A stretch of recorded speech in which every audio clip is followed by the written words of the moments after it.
Kita mo? Sinabi ko sa iyo, ang bisa ng holy water na yun. Pero, pakaiwasan mo ang palakpak kung ayaw mo bumalik sa dati mong anyo. Hala, Sige po, pakatatandaan ko yan. sige, rumamba ka na. Ay!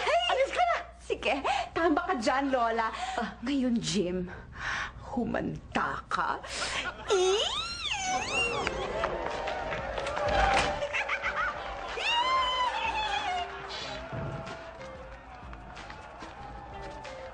May Macario siya nga pala. Sino ba yung sinasama mong susi na gusto mong patirahin dito na naman? Eh, mabuti naman nabanggit mo yan. Ito yung sinasabi ko si Mami na na girlfriend ko.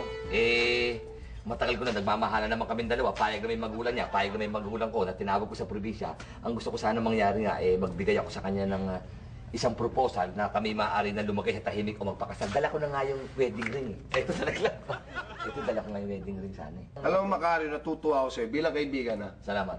Dahil yung mamen ko ay marunong din pala magmahal ng babae. Siyempre naman. At di lang perang kaya mong mahalin. Pasensya siyempre. na. Oo. Pero ilang beses ko na sinabi sa'yo lang hirap na ako dito. Tapos patitirahin mo pa dito yung shota mo, hindi naman ata pwede yan. Hindi, ang ibig ko sabihin, Mami, hindi mo ako mapagbibigyan na patirahin ko dito yung shota. Macario, ilang beses na sinasabi ko sa ito, nadala na ako dito na sa pinitira natin dati. Anong ginawa sa akin? Kinulam ako. Magkaibigan naman tayo eh. Magkaibigan, kaya nga kailangan umintindi ka sa akin. Abay, mahirap na yan. Parang hindi pwede yan. Mukhang mahihirapan ako kay Mami na. Mukhang hindi ko kayang patirahin dito yung shota ko, mukhang hindi ko mabobola ito ngayon. Kailangan umisip ako ng paraan. Alam ko na ang kahinaan ni Mami. Pag tinira ko ito at ginaya ko itong paborito niyang komedyan, naglag ito. Mami, sana sasabihin ko siya, ulit-ulitin ko sana ito, baka sasabihin ko sa'yo. Para ko sana patirahin dito yung shota ko, hindi naman gano'ng katagalan. Sinasabi ko naman siya dito, nilang naman siya dito 74 na minuto, 24 na oras, at saka 3,650 days. Baka naman pwede kumayag ka naman. Sapagkat ang babae ito, napakatagal ko na iniibig at iniigdulog ko to. Sa ito na yung binili ko, hikaw ng sing-sing na ito. Pinag-ipuna ko to. Ito yung binili ko pa siya, arangin katakot-takot, nakita mo naman ang bato niyan. Lumiit lamang ang bato niya, pero kalakto na yung bato niya kasi laki na pita na pinto. Sige na, magbigay mo kuminit sa mga ulo ko. Yung babae na naman, hindi na kamabay ko ito. Ilang araw? Ha? Ilang araw? 3,650 days lang naman. Isang dekado yun eh. Hira ka naman oh. Baka naman kapag pwede pa sila. Sige na naman. Masyado na ako na dito. Naguguluhan na. Sige na. Pero ilang hindi pwedeng isang... Ibig sabihin papayag ka na. Oo, sige na. Hindi naman pala. Mabilis siya. Hindi naman tayo. Pagka nabanggit ko na yun. Pag tinira ko na talaga iba damdamin mo eh. Pag Oo. Ha? Tama na. Gusto mo na yan. Kailangan mong punasan mo na yung mga ano. Pag papayag ka na ha. Oo, sige. Kahit ilang araw lang ha. Hindi pwede yung ano ha. Hi, Jim! Teka muna. Sino to? Anong kailangan niyo po sa akin? Mami, sandali. Siya yung babaeng maganda rin sa may parlor, sinasabi ko sa'yo. Doon kay Mabek, siya yun. Siya yun? Iyan! Ganun ba? Ganda nga. Tama ka. Ako nga pala si Bibi.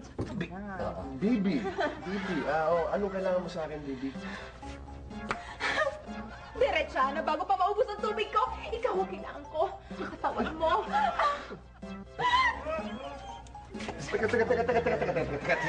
Teka, Bibi. Sandali. Bakit? Takot ka ba sa babae?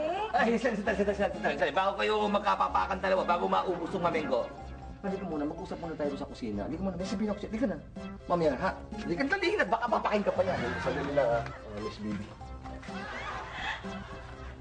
Naku naman, talagang inayos pa tong punerarya. Parang kwarto, may kumot, may una. Naku, para talagang may kwarto kami ah.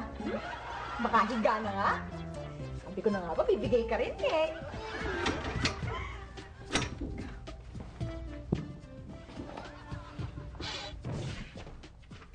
Unang-una, nasa pamamahay ko siya.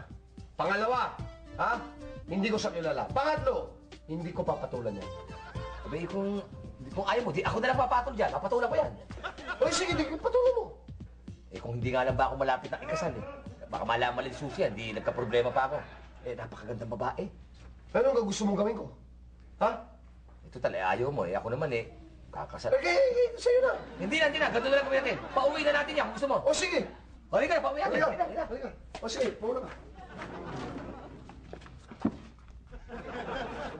Mameng. Sinabi ko lang siya, kung wala lang ako sabit, sisipigan ko to, tatabihan ko to. Oo nga, no? Hindi, Pero nakita hindi ko mo. kaya, hindi ko kaya. Hindi kaya, pagka ganito ng mga gandang babae, siguro nalalaban ko na ng away to. Magkahiwa-hiwalay na, mahiwalay na, kumahiwalay. Kaya yan dyan. Ano ba? Bubulang katawan, kita mo naman, iba ha? Hmm. Pati daliri, hugus kandila. Teka nga. Huwag kang gagalaw! Baka madali ka, madidigi ka. Naku, yan ang damok na akatin eh. Yun, yun. Yun, no? Patay? Patay? Parang ano ha? Bugo, itim. Kagat ata ako. Kami. Nangingisay-ngisay ah. Teka muna, baka pinapangugot ito. Teka, paano? Sandali, ibigisingin natin. Yeah! Impacta! Yeah! May na! Ano ba naman? Bakit? Bakit? Jim! Jim! Kahit ang gulo-gulo nyo, bakit ba ang ingay-ingay nyo? Tsaka bakit kayo pumalakpak? Hindi ka pala pa kay may lamok, kakasin to eh, kumadenggi pa yan. Teka muna. Asan yung magandang babae kanina? Oo nga, ba't Yung, ikaw na yung niya? matangkad na sexy na ano, nasaan na? Ha? Oo. Ako. Ano ikaw? Ano ikaw? Hindi ikaw yun. Babae niya kanina, ay maganda. Alam ko, ako ang nakakita sa kanya na umalis. Kasi pinalayas ko siya. Bakit? Yung babaeng matangkad, habang Oo, dia. oo. Ang ganda Ganda, sexy, oh. Ang ganda, no? Malignitan, Sexy. oo. Pinalayas ko, napakakire. Bakit mo sa'yo makiri? Pero mo naabutan ko ba naman dito? Nakahiga, nagpapahinga? Nakapantik bra lang? Ano? Nakapatik ko na Ikaw. Sinaulo mo! Sinaulo mo! Bakit yung binali? Bakit yung binali? Bakit? Tumayo ka. Bakit yung binali? Oo nga, hindi na Bakit nakahuli ka? Kaya ako naman pinalayas, napakakire. Kaya nga sa... Masama yung image na yun dito sa negosyo nyo, malaswa. Kaya yun, pinalayas ko na lang siya. Sandali muna. Pinalayas mo ang babae. Nahalata ko, ito yung Alin? damit ng babae kanina eh. Ba't suit-suit mo? Oo nga, yan yun ah! Ito? Oh, Kasi nga, di ba nakapantit bra? Sandali! Nakapantit bra dito, nakahiga, pinalayas ko kaagad, naiwan niya yung damit niya, kaya sa akin na lang, total bagay naman, tingnan mo. Tama nga. alangan eh. Alangan eh. Diba? At saka, sinuot ko yung damit niya, at saka kailangan ko nang umalis kasi mabubuking na ako. Ba't ganun yung tsura ni Babet? Parang yung ano, yung bulate na binusa na asin. Mga ganun. Tsaka hindi, nakakapagtaka to. Oh. Kung yung eroplano sa ere, natanggal ni David Copperfield, pati yung Liberty sa Amerika, nawala yun eh. Oh. Kapanipaniwala. Oh. Pero magkasya yung damit ng babaeng sexy doon kay Babet. Napakalaking milagro. Napakalaki. Hindi ka panipaniwala. Totoo yun. Steve! Oh. Ay, ate! Ano naman yan? Umiiwas ka na naman. Ano ba? May family issue na naman ba tayo? Umiiwas. Bakit naman ako iiwas sa inyo, brother, sister?